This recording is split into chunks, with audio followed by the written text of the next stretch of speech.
neighborhood schools. And that's why we are here. Neighborhood high schools like Jamaica High School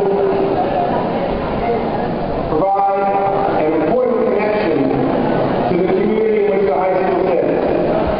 Breaking up the high school dilutes accountability rather than increases it. It makes the community less willing to invest in education. And most importantly, particularly at Jamaica High School, it throws out what works with what doesn't work. And plainly, there are a lot of things at Jamaica High School that work very well. We have a debate team that is that stands for something.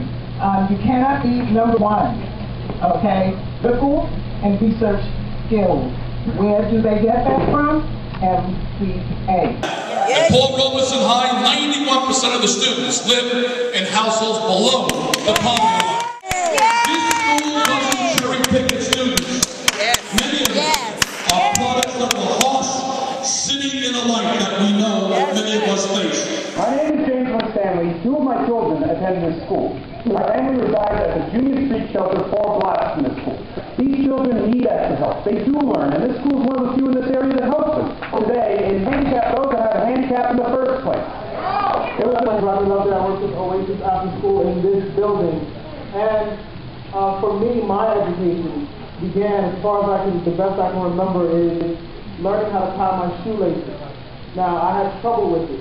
It bothered me, but it was the beginning of my education. And if you have a child that's trying to learn how to tie their shoelaces, and you sit them down, and you say, here's how you tie it, there's one method, there's another method, and you work with them to practice it, they will learn how to tie their shoelaces very quickly.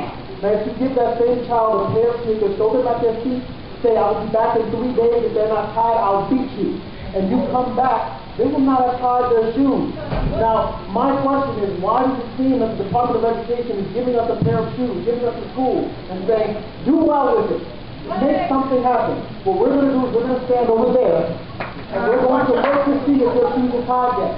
Now, here we are a day later, I give you this report card that says your shoes seem fairly tied, but not tied well enough for my standards. To remind them that this happens one more time, I'm going to beat you, and then I'm going to take the shoes away. And you will have to walk the rest of your life barefoot. I'm 3% of my class, and I'm also the school-wide student body president.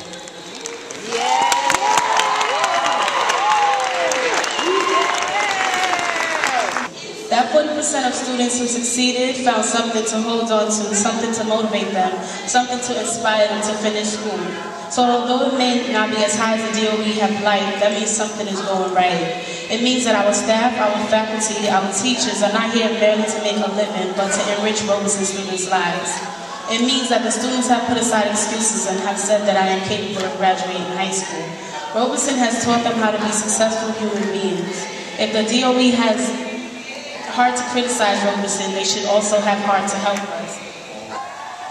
So now is not the time to point fingers, but for the DOE to work, for all of us to work to make schools and schools all over worthy of our children. There are success stories at Robeson, and you're looking at them right now.